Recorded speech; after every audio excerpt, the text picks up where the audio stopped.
Hey everybody, Aiden here. Today I'm going to be going over some stuff for the folks interested in CardanoCraft, which is going to be this really fun kind of open source voxel world that is integrated with Cardano in the Cardano native assets, of course. So for those of you that are interested, we're going to be using the really cool open source engine called minetest, which brings that voxel capacity, which is pretty similar to Minecraft for those of you that that know that game.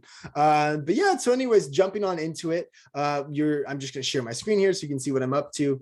And all you're going to do is get to your screen, open up some sort of access point to the internet and type in minetest.net. And then you're going to be taken to their homepage. One thing that might present to you is this kind of not secure connection. So whenever I see one of those kind of not secure flags, which I've heard that on some browsers, it's not secured, but on other browsers it is. I, of course, like to grab it. And then from a cybersecurity perspective, take it over to a site like VirusTotal, which I can upload files and URLs to, and then we'll scan them for malicious links. So based off of the scan that I just did, it looks like no malicious activity is going on regarding this URL. So I'm going to feel comfortable pressing on forward. And then from here, we can kind of take a look at their features, what they can do for the developers, like PlayerMint when they're trying to build the CardanoCraft.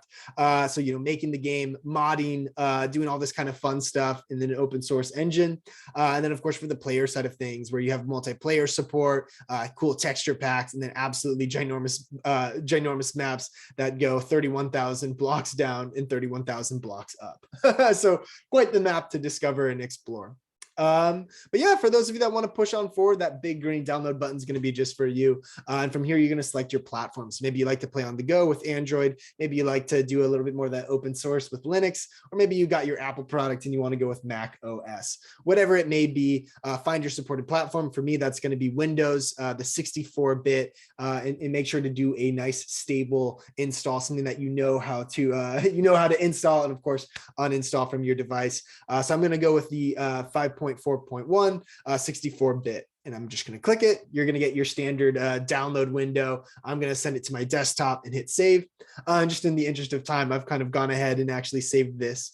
And what you're going to be left with is what you see right here, this kind of zip folder. As you can see, it has that same naming.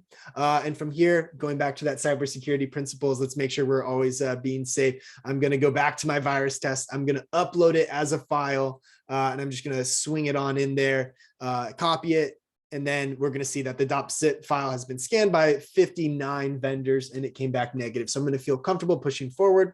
So I might open it up. From here, I'm going to see the minetest, the actual folder that I want. And from here, you're just going to grab that and you're going to copy it to your desktop. This is going to begin the process of basically unzipping the file. And what that file is going to look like is going to be this. And just so you all don't have to wait for me to go through that entire kind of process, I'm just going to, I've already gone ahead and done that for you. But if you're doing it yourself, you're just going to, of course, need that to load, go get a cup of tea, whatever you're feeling. Come back to it in 10, 15 minutes, should be all good to go. And you're going to be presented with a file that looks a lot like this. Once you have that, just open it on up. You're going to see all these folders, go on into the bin, and then you're going to head to minetest.exe.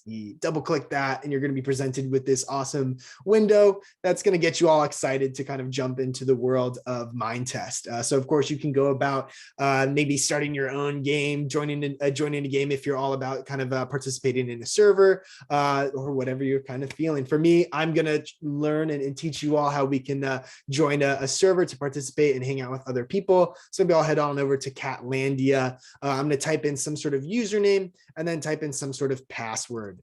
And then I'm just going to hit connect.